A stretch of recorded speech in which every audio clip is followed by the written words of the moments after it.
చేస్తారు. అలాగే బీజేపీ కూడా రాజకీయంగా దీన్ని ఎట్లా ఎదుర్కోబోతుంది అనేది కొంత ఆసక్తి రేపించేది. రైట్ సార్, ఇక యూపీఐ చెల్లింపులపై ఛార్జీలకు సంబంధించి లోక్సభలో కీలక బిల్లు ఆమోదం పొందడం, అలాగే బ్యాంకులు చెల్లింపు సంస్థలకు కూడా ఆదాయ మార్గం, అదనపు భారం పడకుండా చూడాలని ఇది.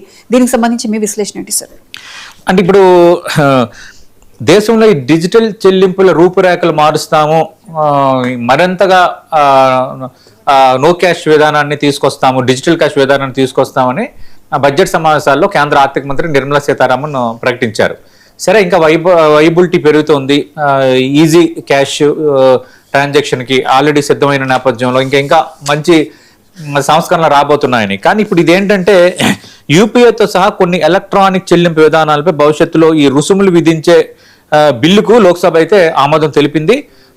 ఇప్పుడు పెద్ద చర్చ కూడా లేకుండానే ఆమోదించారు. అయితే ఈ ఛార్జీలు ఎప్పుడు అమల్లోకి వస్తాయి, ఎంత ఉంటాయి, ఎవరు చెల్లించాలన్న దానిపైన కేంద్ర ప్రభుత్వం తీసుకునే నిర్ణయం పైన ఆధారపడి ఉంది.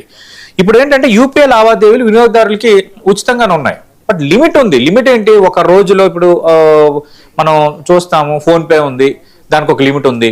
తర్వాత గూగుల్ యాప్, ఇట్లా ఏదైతే యూపీఐ ట్రాన్సాక్షన్ సంబంధించి బ్యాంక్స్ కూడా చేస్తున్నాయి కాబట్టి వాటికి ఒక లిమిట్ పెట్టారు.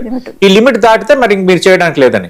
ఇప్పుడు ఇదేంటి లిమిట్ కాదు, మీరు చేసే ట్రాన్సాక్షన్ పైన అదనంగా ఒక ట్యాక్స్ పడుతుంది. ఫర్ ఎగ్జాంపుల్ ₹1,00,000 ఒక 10% అన్నారు అనుకోండి, అది కష్టమే. కానీ అంత ఉండదు. అంటే ఎగ్జాంపుల్ చెప్తున్నాను, ఒక ₹1,00,000 కనీసం ఒక 400-300 పడినా అది నష్టమే కదా. ఒక 200-100 పడినా అది ఇబ్బందే కదా. ఇప్పుడు 5 లక్షలు పంపిస్తే 500. ఇలా కొందరికి అది ఈజీగా ఉండొచ్చు, కానీ అది కొందరికి కష్టసాధ్యమైంది. ఎందుకంటే మీరు నోట్ల రద్దు తర్వాత ఇంకా డిజిటల్ క్యాష్ విధానం, ఎలక్ట్రానిక్ క్యాష్ విధానం పెరగాలని దేశానికి పిలుపునిచ్చారు. అందరూ అందులో భాగం అవ్వాలన్నారు. దీనివల్ల మోసాలను అరికట్టొచ్చు అన్నారు. కానీ మళ్ళీ ఇప్పుడు యూపీఐ లావాదేవీలను మీరు చేయాలని విస్తృతంగా అందరినీ ఎంకరేజ్ చేసేసి, బెస్ట్గా చేసుకోండి అని ఎంకరేజ్ చేసి, మళ్ళీ ఇప్పుడు యూపీఐ ట్రాన్సాక్షన్స్ మీద డబ్బులు వేస్తామంటే అది ప్రజలకి ఇబ్బంది, బ్యాంకులకి లాభం చేకూర్చేదే. అందుకు ఈ విషయంలో మరి విపక్షాలు అయితే ఇష్యూ చేస్తున్నాయి. అయితే మేము వేయబోయే ట్యాక్సులు, ఈ ట్రాన్సాక్షన్ సంబంధించి లావాదేవీలపై అదనపు రుసుము అనేది సామాన్యులకు అంత ఇబ్బంది పెట్టే విధంగా ఉండదు అని కేంద్రం చెప్తోంది. బట్ అది పూర్తి స్థాయిలో వివరాలు వచ్చిన తర్వాత మనం మాట్లాడాలి. రెండోది, ఈ కేంద్ర ప్రభుత్వం నోటిఫై చేసిన డిజిటల్ చెల్లింపు విధానాలపై బ్యాంకులు, ఈ పేమెంట్ సర్వీస్ ప్రొవైడర్లు అయితే ఛార్జీలు వసూలు చేసుకునే అవకాశం ఇప్పుడు ఈ బిల్లు వల్ల ఏర్పడబోతోంది.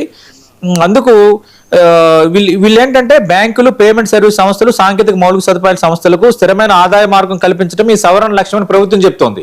సరే, వాళ్ళకి ఆదాయం మీరు కల్పించాలనుకుంటే ఏదైనా వెసులుబాట్లు ఇవ్వండి, కానీ మళ్ళీ ప్రజలపైన పడి ప్రజల జోబులకి చిల్లు పెట్టాలనుకోవటం ఇంతకు మించిన దుర్మార్గం అయితే లేదు. అందుకే కొంత వ్యతిరేకత వస్తుంది.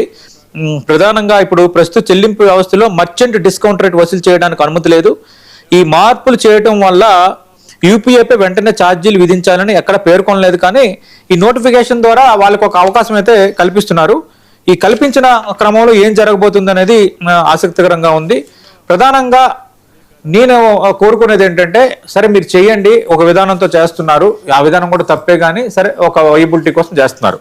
కానీ మనం అపీల్ చేయాల్సింది, విపక్షాలు అడగాల్సింది ఏంటంటే, సామాన్య వినియోగదారులు, చిన్న వ్యాపారుల పని అధిక భారం పడకుండా చూడాలి. చూడడం వల్ల కొంత వాళ్ళకి వెసులుబాటు కల్పించిన వాళ్ళు అవుతారు. ఈ ఛార్జీలు అమల్లోకి వస్తే డిజిటల్ చెల్లింపుల వినియోగంపై ఎలాంటి ప్రభావం ఉంటుందన్న చర్చ కూడా మొదలైంది.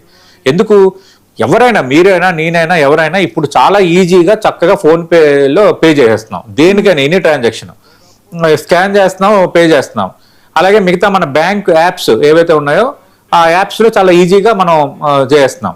ఇప్పుడు ఏమైంది, యూపీఐ చెల్లింపులకు కూడా అదనపు రుసుము, ట్యాక్స్ అని వేశారనుకోండి, ఇప్పుడు ఏం చేస్తారు, మరి యూపీఐ పేమెంట్లు ఎక్కువ చేయరు. మళ్ళీ అప్పట్లాగే మళ్ళీ ఏటీఎంలకి పరుగులు తీసి, బ్యాంకులకు పరుగులు తీసి మళ్ళీ క్యాష్ని డౌన్లోడ్ చేసుకుని, క్యాష్ని జోబులో పెట్టుకొని క్యాష్ని వాడతారు.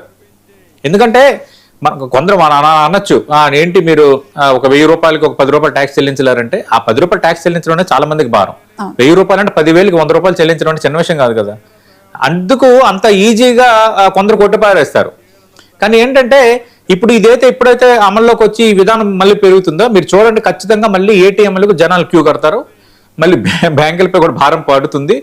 ఏ బ్యాంకులకి భారం లేకుండా, ఏ మనీ ట్రాన్సాక్షన్స్ నష్టం జరగకుండా, మోసాలు జరగకుండా ఉండడానికి ఈజీ క్యాష్ విధానం తెచ్చారో అసలు లక్ష్యానికి ఇది కొంత విఘాతం కలిగించేలా ఉంటుంది. ఖచ్చితంగా మళ్ళీ ప్రజలు ఏటీఎంలకు వెళ్ళి క్యూలు కట్టి బ్యాంకులకు వెళ్ళి నోట్లు తెచ్చుకొని జోబులో పెట్టుకొని ఇంకా నోట్ల వినిమయం అనేది మళ్ళీ పెరుగుతుంది. మరి అనుకున్న లక్ష్యం మరి నెరవేరుతుందో లేదో కేంద్ర ప్రభుత్వం ఆలోచించాలి. యూపీఐ అనేది దేశంలో అత్యంత ప్రజాదరణ పొందిన డిజిటల్ చెల్లింపు విధానంగా మారింది. వీధి వ్యాపారులు అందరూ కూడా ప్లస్ అయింది. కానీ సేవలపై ఛార్జీలు చట్టపరమైన అవసరం కల్పించడం అనేది